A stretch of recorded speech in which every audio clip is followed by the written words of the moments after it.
They were like this close. It was like this close from tying the game. Miguel Vargas was like this close from doing it, like probably like a foot, an inch, like this.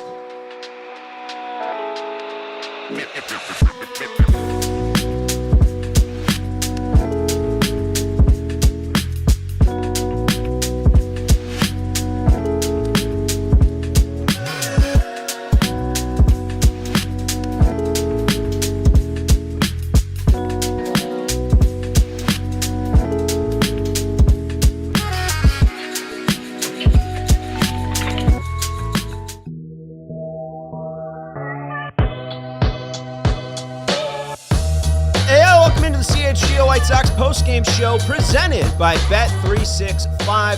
Download their app. Use code CHGO365 when you sign up. Bet $5. You get $150 in bonus bets when you sign up. Whatever the moment. It's never ordinary with our friends over at Bet365. You thought I forgot the tagline. You think I forgot the slogan of our presenting sponsor? Come on. I'm Sean Anderson, your host of the CHGO White Sox podcast, coming to you live from Studio B of our CHGO offices here in the West Loop of Chicago, being produced today by Joe A. Christopoulos. Good to see you, Sean. Is that how I say it? Hope for a better result. Actually, that was excellent pronunciation. Joe A.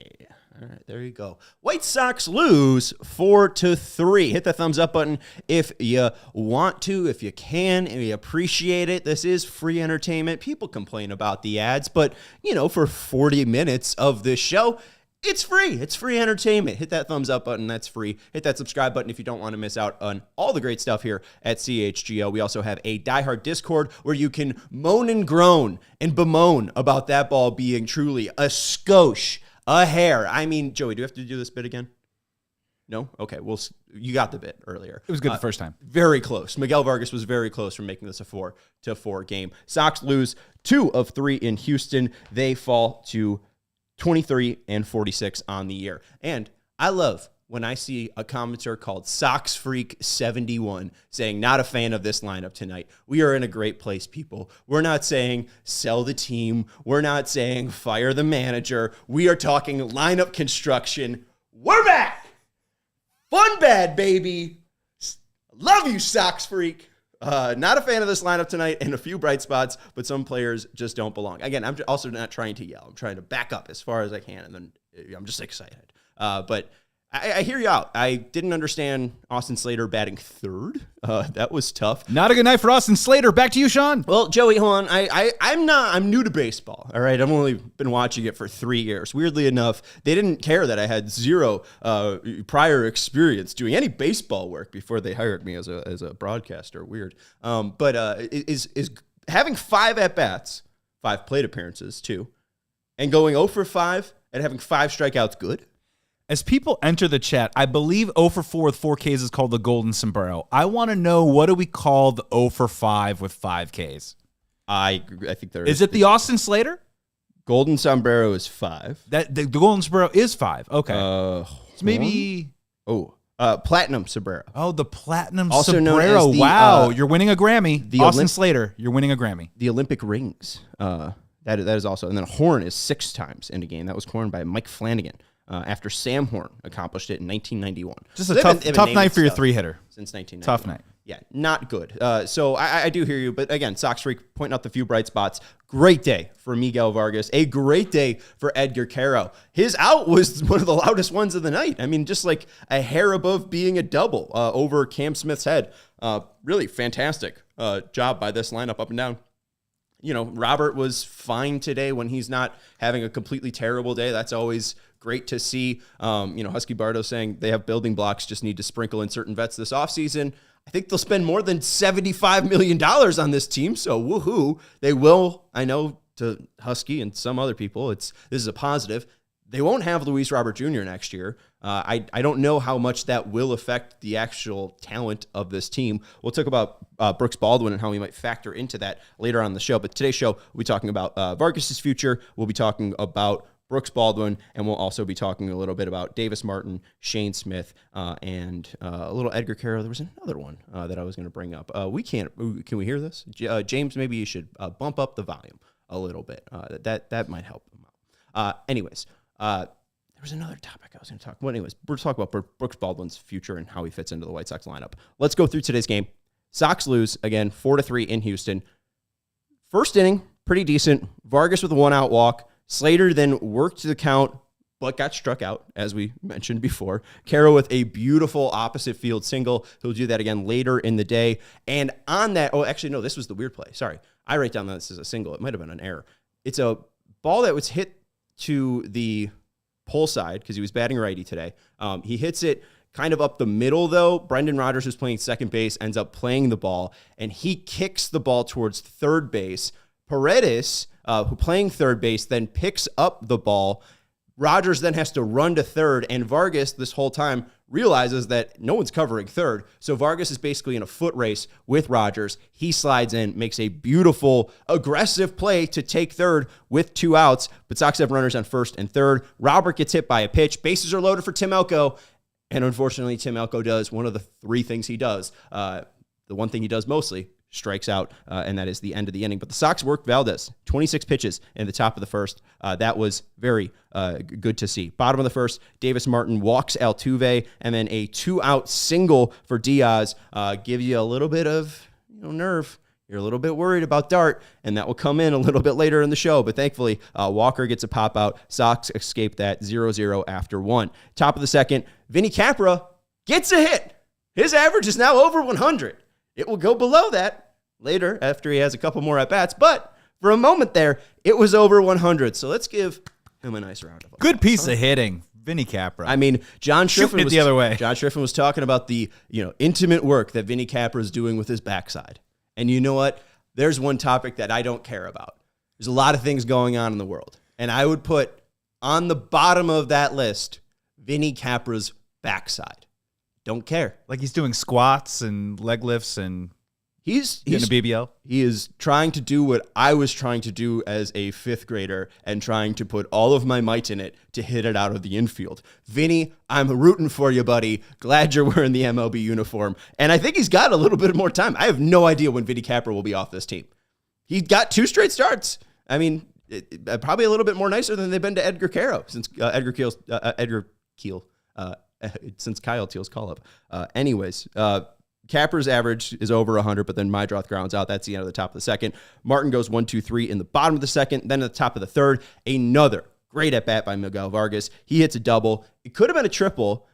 Jake Myers collides into the center field wall face first, like directly into the mats, but at full speed. Didn't look good, but then Vargas, didn't touch the base, is what we assumed. We didn't get a clear shot of it, but it looked like he wanted to go to third and then had to double back because I think he didn't think he touched the base, so that's why he didn't have 2 triples tonight. And almost had the hardest parts of the cycle tonight if he was able to go double, homer, and triple. But he just almost had a triple, but didn't get there. He was aggressive on the base paths tonight, and it paid off in many, many ways, but I think he took a little bit too steep of a turn around second and just had one bad footing and then just shut it down and came back to second. But yeah, you're right. Well, hey, you know what? Who was annoyed by him not getting a triple? Miguel Vargas, because then he stole third. Let's go. His kid just did everything. I am a Miguel Vargas lover. This is feeling like this is feeling like Yohan Moncada in 2019. You just see the position change for that player, and something just clicks for them. Again, we probably got over our skis with Moncada. The $75 million extension didn't help. I'm not going to advocate for them giving extensions to any of these guys just yet. But I really am excited to root for Miguel Vargas. Schriffen later would bring up that Vargas does this for his family. What motivates him? It was his Matt Nagy moment. The why. Why does Miguel Vargas do this? He does it for his family. He's Vin Diesel, folks. Family. And it just hits harder when it's an actual person. When Miguel Vargas was on an iffy track there. It wasn't looking good for him for the start of his White Sox career. He didn't have any other options. If he didn't make it in the major leagues, the White Sox would have the tough choice of either having to continue to give him this ride of him figuring it out, trying to find a trade partner of equal or lesser value. That could be another Jake Berger for Jake Eater trade, or it's this. or it's letting him go, and then the harsh reality of him, maybe it clicks a moment later after he leaves. But it's so good to see him put in that work, gain that muscle in the offseason, and see the work with Ryan Fuller pay off, and him snap back to his minor league batting stance. He just looks more confident and more aggressive, and just looks like himself out there. And it's beautiful to see a young man find himself. Well, you know what I like, Sean? I like Miguel Vargas at third base. I like him at third base, Sean. I do too.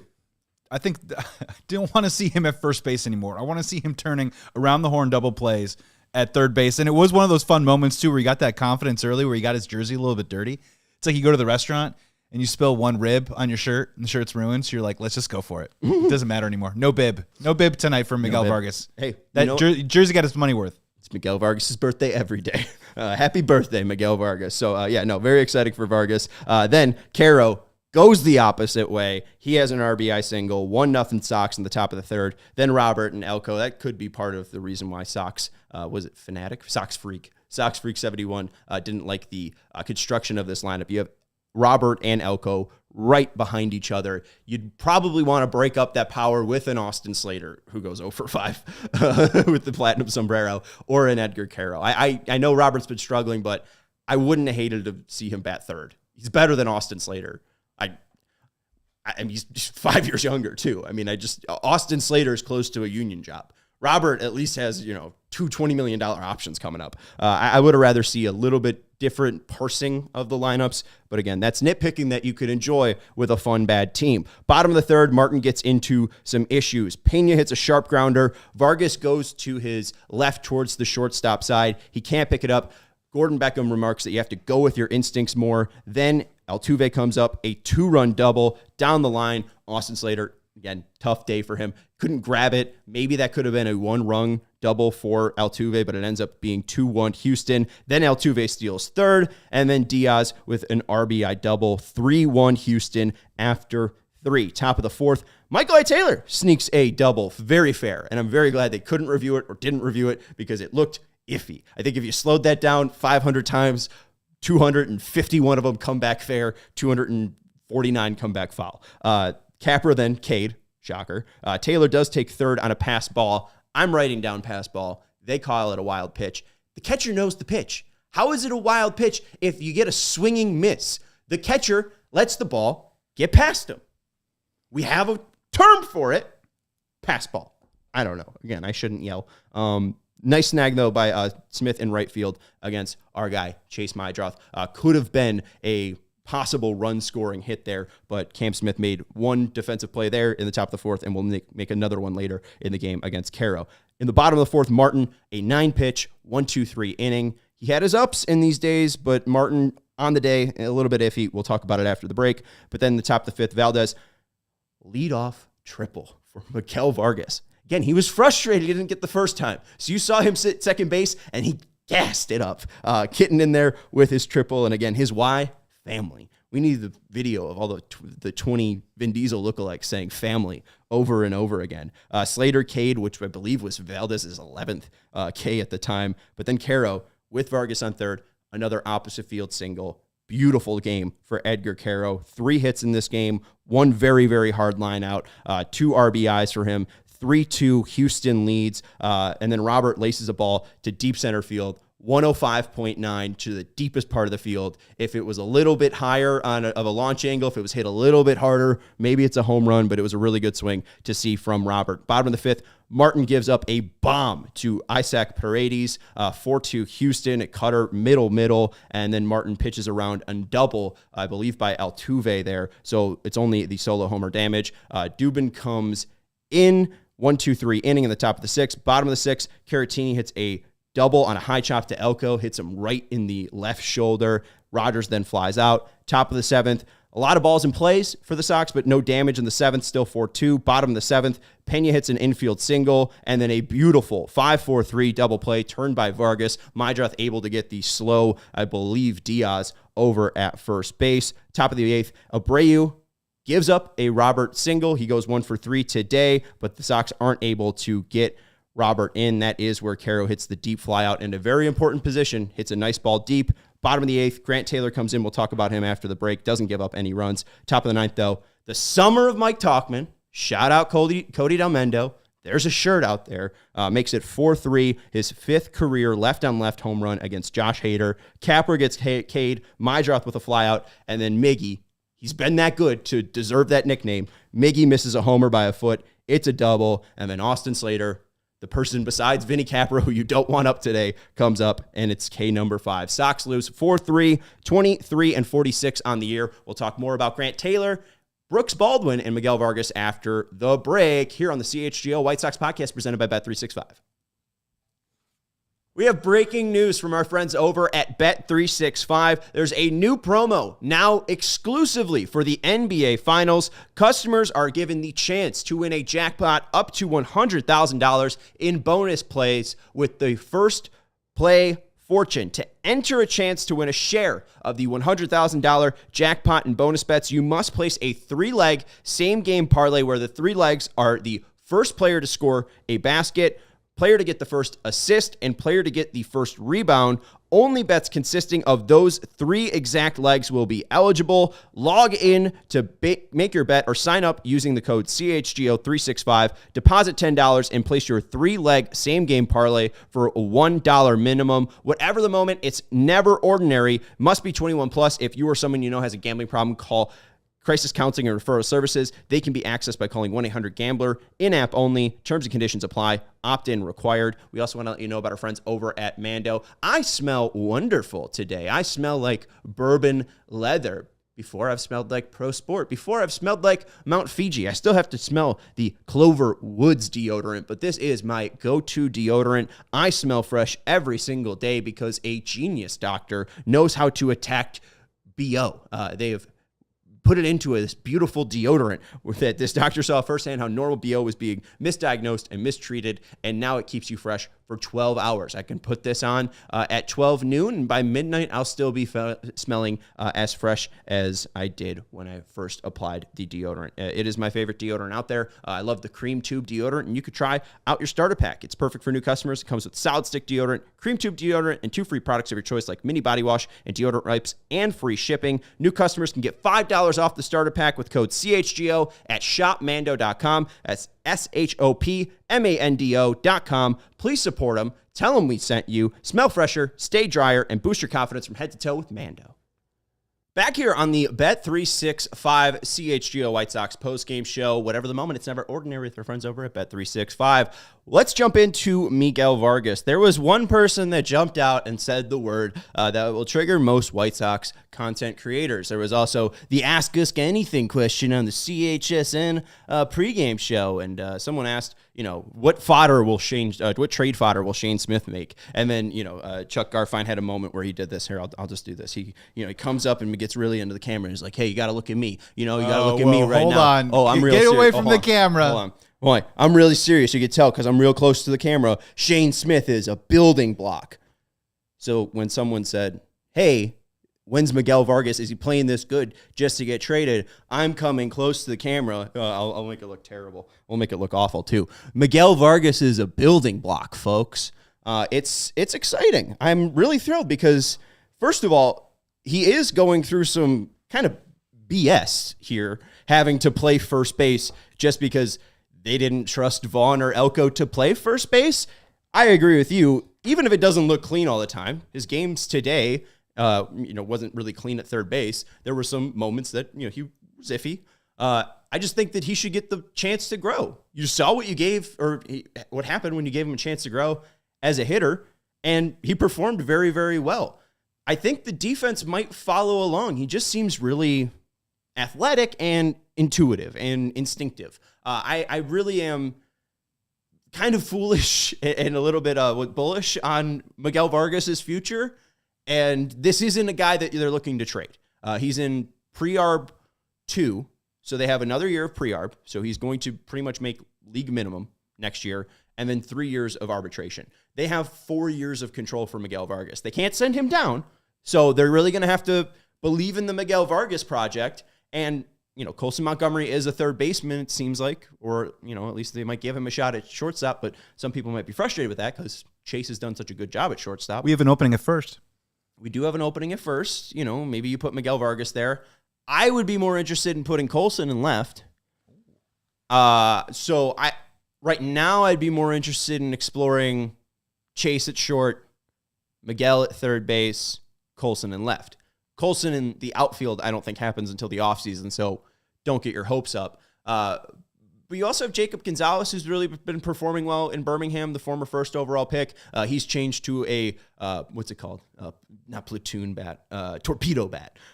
He's changed to a torpedo bat, and he's really performed well with that. And he's always been touted for his really good defense. So he seems to be a person that can come up and play shortstop. It just always seemed that he would come up, play shortstop. It'd be a Vinny Capra with the bat. But if he could be like an 82 to a 92 OPS plus and play, you know, above average defense at shortstop, like that could be a really valuable player that could possibly push Mydroff if Mydroff doesn't make it at shortstop over to second base. Yeah, I think there's a lot of machinations that could come up for the White Sox future. And it's going to be interesting to see what they explore, because I think Vargas at third base is fairly interesting. And I think Colson at third base probably limits his athleticism if he's athletic enough to play shortstop, which it really doesn't sound like he's not. It just sounds like he'll just be like a little bit below average. Like, I think left field could work out for him. I think that he could do a pretty decent job out there. He has an all-right an arm, and I don't think he'd be good enough to play left field, but you know, I think he could make a pretty decent left fielder / DH. Oh, we pay left fielder / DH $17.1 million already. Shoot, he can learn how to play first base too. Taken, yeah. But yeah, that's if Andrew Benintendi and Kyle Schwarber can play left field, Colson Montgomery could probably figure it out. You hope, but the bat obviously has to fit in profile at the major league level, and that's probably what they're waiting for. Andrew Vaughn couldn't, and also right now he's hurt because he's dealing with he just got hit in the knee with a pitch, I believe. So he's been banged up a little bit. But yeah, it's a lot of different places. I mean, even if you're a Caleb Bonham fan, I don't think it's going to be next year, but that's a possible future shortstop. And now Baseball America, with their mock draft, has Billy Carlson, a prep shortstop, going to the White Sox at 10. It is a mock draft, but it does seem very possible that him, JoJo Parker, a prep shortstop, could go to the White Sox at 10, which, again, I think is the right choice. Take the youngest, most athletic kid possible. Usually they play shortstop, and let's see what you can develop. But I think there's no real clear future for this team, and I think giving Miguel Vargas the most reps while you can right now at third base is very crucial, because he's not being traded, and what he shows, because he did start to cool off a little bit there, is when he does cool off, it's pretty palatable, and he can heat up like this very, very quickly. And it's great to see that. I think this confidence is carried past just a hot month. I think that Miguel Vargas is going to have a really good 2025, and I'm so happy I picked him on a, what's it called? Not a casualty, but on a, what's it called? It's like a disqualification. Like, I picked Luis Robert Jr. to technically default. Yeah, he defaults. He would hit his team leading home run on game 161 or whatever. But you know, by default, I picked Miguel Vargas, but I still picked him because it's going to be nice to see that he kind of will lead that, like in a landslide, will be the leader of this team, I think, in home runs by the end of the year, which is exciting. It's not just like him sneaking in there. It's him by force demanding, even though Robert has sucked, I am the best hitter on this White Sox team. And he's been that. I'm glad to see him hitting second. Yeah, and just to try and like calibrate the right kind of expectations, like my thought about it was, and he's kind of already at that place, is if you're telling me Miguel Vargas over the course of the season hits around 240, which is around where he's at right now, can give you a slug somewhere over like 420, 430, runs into 20 bombs. You had, I think, 20 or 22 bombs. I had him at 23. Maybe drives in 60 or 70 runs. That is a successful season, right? That is a step in the right direction. We're not saying that he's the next superstar, but this is part of that process of becoming an everyday major league player. White Sox fans should be happy with that. There was a possibility that if he had a really bad 2025, that he's just not on the team in 2026. Or in the league. As Ed Farmer would say, he's on the team for next year. I think he's probably in the league. Like, someone gives him a minor league deal. It's probably like a Brendan Davis situation, but he's still in the league because he's young enough and has that athleticism that I think someone would give him a chance. I mean, Patrick Wisdom was 29 until he hit. I mean, Vargas is only 25. I was going to say, Joshua Palacios definitely played tonight. So you're right. You're right. There's definitely a place for somebody out there. And just an update, too. Colson did bat second today. He's returned on June 11th. So he played tonight, and he returned yesterday. So Colson is back in the lineup, which is good to see. We will talk about Brooks Baldwin after the break. If you do have any questions, let us know in the chat. Goop Like Soup is hanging out with us. He's asking, was Jacob first overall? First round pick in 2023. It was 14th, I believe, though. 14th overall pick in that pick. So he was top 15, but not first overall. Our guy Husky saying, I do have a question. Who is calling these games, EQ and Teal, or is it the pitchers? Very interesting to me to see like EQ calls a better game than Teal. We haven't seen many games from Teal, and I don't think they've given him the ability to call games just yet. I haven't seen that, but today they did point out that Caro was calling the game for Martin. Martin wasn't calling his pitches. I don't know who does call their pitches. I don't think they've allowed Hauser to come in and call his pitches. And I think the only other person that would probably be allowed to is Cannon. I don't even think they'd let Smith at this point. So I think that a lot of it is mainly just the game prep that they're doing inning to inning and before the game. You know, hey, they touted Martin Maldonado about his game prep, and you think that rubbed off Corey Lee, and you think that's trickled down. The trickle-down effect, that's now Martin Maldonado's game planning has now osmosis through Edgar Caro and Kyle Teal. But I think it's mainly Walker McKinven and Ethan Katz doing a really good job of game planning, and Caro doing a great job of applying it. I don't think we've seen enough of Teal just yet to say whether he does a good or bad job of it, but I think you saw Tice do a really good job of implementing that game plan. Lee was fine, but we really haven't seen much of Lee to actually give him a critique, but Caro has also been really good job at implementing that game plan. There has been times where he's been able to be run on, but there's also been times where he's really shown a good job of controlling the run game. So it's been a up and down year for Caro. There's been times where he's been extremely cold, and then today, one of the best games he's had of his season. So I'm interested to see how he will react specifically to the competition versus Teal. And I think this was a great game to say, don't you forget about Edgar Caro. So I think it's the catchers are being trusted with the game plan that McKinven and Katz are given to him. Yeah, I'm gonna agree with you on this one, Sean. I think it has to take a village in this particular case. They were talking about how Tice for most of the season had been catching Sean Burke.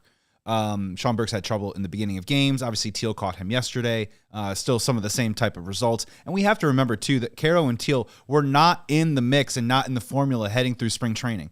And this is a young, or maybe should I try and say, an up-and-coming starting rotation, too, as well. So none of this is really something that they've been able to work on for a long period of time. So I would think that they're going to lean on the coaching staff for quite some time. And they should. These are both rookie catchers. These are guys that have good offensive profiles. You want them to hit well. You don't want to burn them. Shaved, and we thought he was Kyle Teal. I didn't know what was going on there. Baby face. There is a weird facial hair in and out going on between Miguel Vargas. Benintendi's got a beard now. Chase Mydroth's trying to grow a mustache. Talkman's shaving it off. Can we talk about a very feisty facial hair group? The man that comes into if we're talking about facial hair, can we talk about the guy that comes into the bottom of the seventh? Dan Altavilla. A legendary facial hair. When you just look, sporting it. I have an Uncle Mark. Shout out to my Uncle Mark. I doubt he's watching, but Uncle Mark, one of the nicest men I've ever met in my life. And I guess I have two Uncle Marks. So both very nice guys. So shout out to both of them. Anyways, besides the point.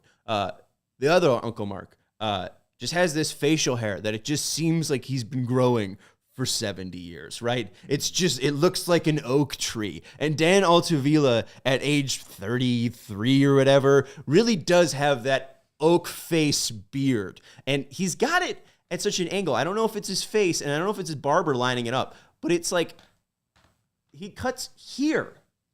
It's not a goatee.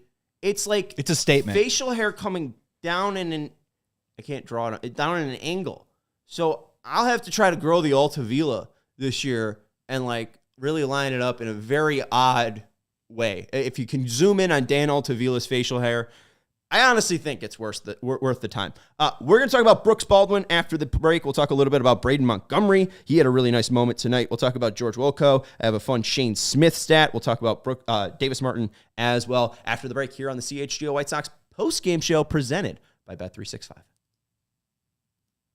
If you've ever tried to get a home, get a loan, or just deal with money stuff in general, you know that it can be stressful, and our friends over at the Rate app are here to help you. It's a game changer because not only can they help you get pre-approved for a mortgage within minutes without the need to jump through millions of hoops, not only can they help you with a home equity loan or personal loan that you could secure one in under 15 days, but also they have the best home insurance and car insurance for you on the Rate app. They're able to take care of you, and they're also taking care of you this summer with a wonderful giveaway. The CHGO Summertime Sweepstakes. Rate and CHGO are hooking you up with some sweet summer baseball tickets. Score 2 Rate Club tickets to the Cubs-Sox Crosstown Classic at Rate Field on Saturday, July 6th. Rate Club is all-inclusive food and drink. It is a lovely, lovely time over at Rate Field.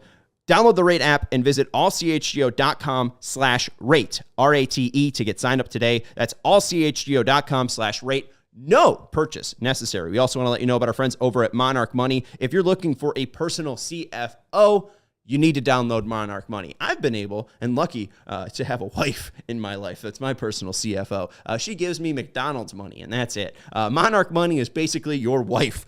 They are able to keep your finances from being messy and confusing. I have ADHD. I can barely remember what I had for breakfast. So this is why Monarch Money is here to manage the important stuff like money. It's more than your average budgeting app. Monarch Money is a complete financial command center for your accounts, investments, and goals.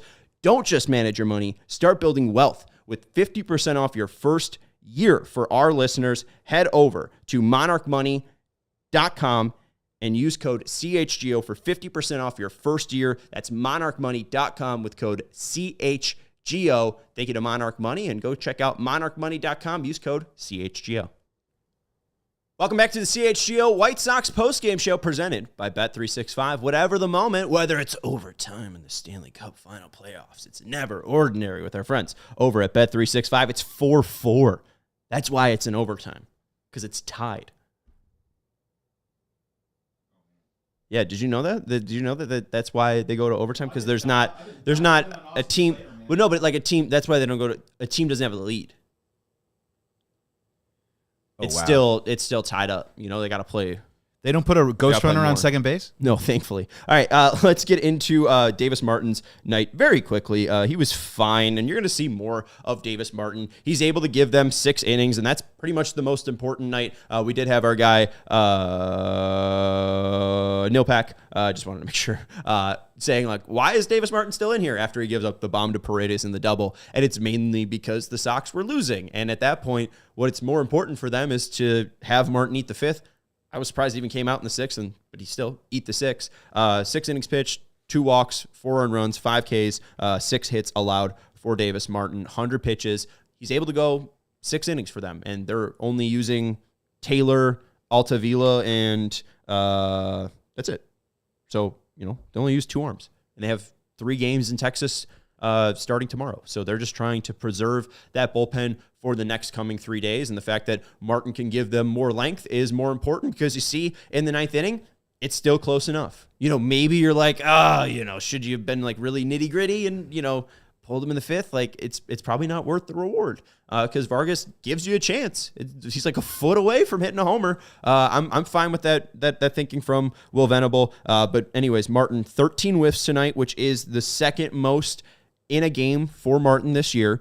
His previous high, or his high, is 15 on June 6th. That's on 92 pitches, though. He had 13 whiffs on 100 pitches today, and he also had 14 whiffs on 95 pitches back on May 14th. 9 called strikes for Martin, 13 whiffs, 9 called strikes, a 22% called strike plus whiff percentage. Major league average is 30%, so 8% below the average for a starter. And the biggest issue for Martin tonight, 7 whiffs on his 4-seam fastball, 6 on his cutter, 0 whiffs on any of his breaking stuff. And that kick change that has been so magical and can dazzle the world famous kick change, it wasn't dancing tonight. And because of the ton of righties in the Houston Astros lineup, just didn't think that throwing right on right changeups would be beneficial to him, and you didn't really see the dominance that he can have. I think his last start was in the Southside 2.0 jerseys, where he has 6 innings, 7 Ks, and I think only gives up 1 hit. Right, like that's because he's able to use that kick change and is able to get more whiffs. Just really wasn't able to do that tonight. A fine game, an ERA under 4.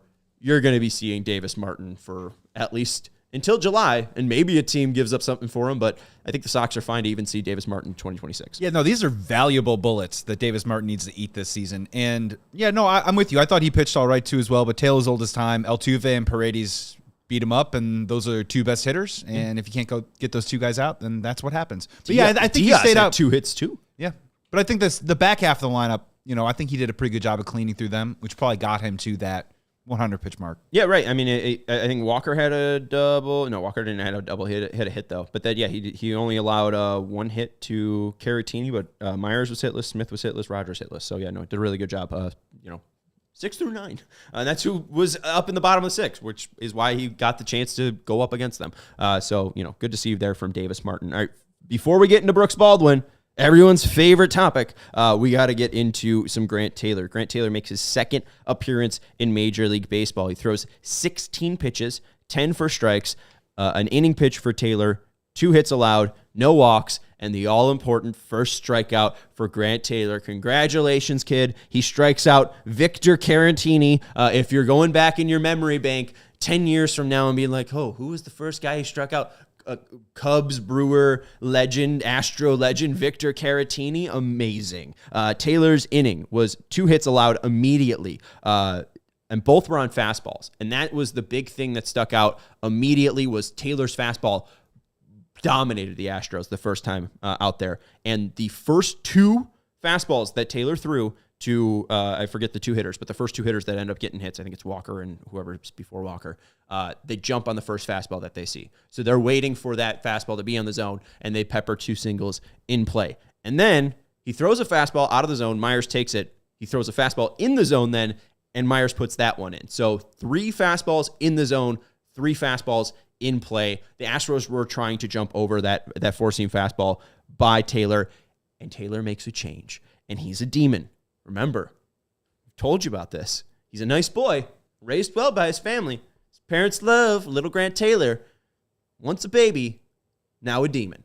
He's ferocious. He starts his at-bat against Caratini with 2 curveballs for called strikes, then throws this nasty 4-seam fastball at 100, like probably 2 inches too high. Caratini takes it, and we're both like, all right, what do? Do you go back to the curveball? Sits just 99 on the paint. Filthy. Whiff on the fastball from Caratini. A beautiful pitch. First MLBK. And then to the next batter, a cutter called strike. And then 2 fastballs fouled off. And then a cutter for a ground off. Great job by Grant Taylor. And flash the stuff at TJ Stats. Go follow him on Twitter. The biggest thing we want you to look at. Okay, there's a lot of orange on that, and orange means good. The blue, don't worry about it too much because, again, Grant Taylor is a demon. You can go look that if you squint your eyes over on that right, and there's something that says TJ Stuff Plus on that top line. Right next to it, it says grade. And the biggest thing that you need to know about his 4-seam fastball, it's got a grade above 70. His cutter, it's got a grade above 70. His curveball, it's got a grade above 70. Where's the slider, Sean? I believe the slider is an 80. So if you want to know about the grading scale, the baseball grading scale that scouts came up with, it's a very smart routine there. Joe, you can put the camera back on me. It's a 20 to 80 grade scale. So 70 is above major league average. 80 is elite. 80 would be breaking the scale. So he's got 1 elite pitch in the slider that he only threw once, so maybe it gets it degrades over times throwing it. But still, he's got 4 pitches above 70. If he's able to bottle that into 5 innings, they will have a dominant starter. And I saw Mike Wilbon and Tony Kornheiser bemoaning Paul Skeens not having a winning record, and where are the days of Jim Palmer winning 20 games or 30 games? And Tony, I don't know. Tony came up with this last. Do you know the last time 2 pitchers won 20 games in a season? Oh man, I forget the stat. It's either 2021 or 2019. But it's been a very long time, as Tony's point, and they just have to get over that wins don't matter as much. And you know what? If I get 5 innings of Grant Taylor and he throws 11 strikeouts because he's unhittable and he just can't pitch that 6th inning, they'll figure it out. Well, I think Framber went 5 today with 12 Ks, and I'll take it. And they got the win. Yeah. That's pretty good. I think they're happy. I love the fact that I think they won the 7 outings for Valdez. I love the fact that you're talking about Grant Taylor as a child born as a demon, and I'm just thinking about that Bad to the Bone song now. Yeah, that's just like that from the moment. Maybe that's his new walkout song. We'll see. Bad to the bone. No, well, you can look up MJ Lenderman. He's the Bob Dylan of our time. Very kidding. But yeah, he has a once a baby, now a jerk. So I was playing off that. Anyways, let's talk about Brooks Baldwin. Brooks Baldwin is lighting up Charlotte before tonight. Your guy, Brooks Baldwin, in 18 games in AAA, a .382 average, a .432 on base percentage, a .711, nice, slugging percentage, with 6 home runs. And in his 19th game, in the bottom of the 6th, Brooks Baldwin said, I ain't done. Brooks Baldwin hit his 7th home run in AAA. Mercy. 100-mile-per-hour exit velocity, 414 feet for Baldwin's 7th. His OPS is 1.171. Is that good, Joey? It only just leads me to the question, Sean, what are we doing here? Well, what we're doing here is... What are we doing here with Brooks Baldwin? We're giving Brooks Baldwin the time to play the outfield. Only 19 games in AAA. I know you miss him. I miss Brooks Baldwin, too. I tried to be a Brooks Baldwin defender. Who was in left field tonight? People were overreacting him. Doesn't matter. Let me finish my point. Yep. Here's the thing. 10 games, or 19 games total. 10 games started in the outfield. 19 games total, so 9 in the infield. But 9 of them, 9 times, are in center field. Here is the lowdown on what is going on with Brooks Baldwin. They are trying to get him comfortable in the outfield. The biggest times, or the biggest faux pas that he's made in his major league career defensively have been in the outfield. They want him to play as much as he can in the outfield while not being rusty on the infield, but playing majority in the infield, because I think your future center fielder, at least for 2025, post-trade deadline, is Brooks Baldwin. I think there isn't really anyone else in the entire organization that would be ready for that. Talkman's likely gone. Slater's 32 and likely gone. They love Palacios, but I don't love Palacios in center field. I think they're getting Brooks Baldwin ready for the major leagues. It's okay, guys. I know he's hitting really well. He probably knows he's really hitting well. Chris Getz, I think, probably knows he's hitting really well, but it's more about getting him comfortable in the outfield and doing that at the minor league level, because if Brooks Baldwin makes an error in Charlotte in center field, you don't see that. Maybe you do if you're a real sicko on Future Sox and they clip it. Or maybe you're watching the Charlotte broadcast. Maybe you're truly a sicko. But at the end of the day, you're probably not going to see that. And that's where they want him making those mistakes, is in the minor leagues. And I know that Brooks Baldwin will be back with this major league team. It's not about his hitting. Like, he's going to struggle against major league teams. But he had his moments. A really nice moment against Mason Miller. Started off the year hot. I think it's more about his defense that they're worried about. And he's going to get playing time once Robert and Talkman and Slater and Taylor and Palacios are gone. He will be playing the outfield mostly in 2025. I think they want him to be a utility player, but you will see Brooks, and I think you'll see a lot of them come August and September. You're going to get 2 more months of Brooks Baldwin, and I think that is for the better, because you want, again, a lot of people want Colson Montgomery to prove himself down in AAA. I think what the White Sox want him to do is prove himself defensively. Obviously, you could look at the .380 average. It's pretty good. 7 homers in 19 games. Joey, is that good? It's pretty good, Sean. You're good. Goop like soup. I know you're right, but I want to see Baby Brooks back up and at him. I do too, but let's piss him off. Joey, I've been telling you about this. This is my faux pas in life. Our friends over at Roku, you can catch us on the Roku channel at CHGO Sports. They have a pretty lovely channel, the Dog the Bounty Hunter channel that goes 24/7. And tell me about it, bro. You know, what they try to do is they try to rile up the family. All the co-signers, they try to rile them up. They try to get, them annoyed because, hey, I'm so sick of this. I want this to end. Let's give him to Dog, right? I think what they're trying to do is just get Brooks pissed off and ready to take on this big chapter of his life, because I think once they call him up, they don't want to send him down. I think they think he's a part of the major league roster. He just needs a little bit of fine tuning. I think they're going to finely tune him in the outfield and also piss him off. So I think that's just what's going to happen. Anything you want to throw out there? I was going to say, any update on whether Andrew Vaughn's properly pissed off yet? He sucks. Okay. There you go. Wilco, real quick, in June has been fantastic. 419 average, 46 on base, 710 slugging, 3 home runs, 7 RBIs, and then Connor McKnight saying that he had 2 walks tonight. And before that, he had back-to-back games with home runs. So very, very exciting there. Braden Montgomery, a walk-off homer. 7-7 game, right-handed bomb to walk off the Winston-Salem game. Very exciting there. And we also saw Framber Valdez leads Major League Baseball in whiff rate on his curveball. You know who's 5th? This was crazy. Shane Smith. I really knew he really was taking on the curveball, but I didn't know it was this good. Nathan Eovaldi was on that list. There Zach was Wheeler? There was some pretty top-notch names. And we were talking about his changeup, and his fastball's really good, and his slider's pretty good. Hello, Shane Smith. Again, we're taking him for granted.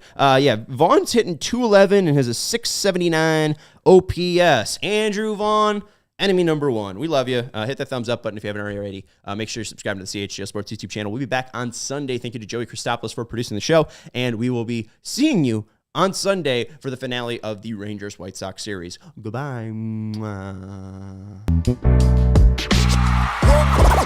all silly like the mayor.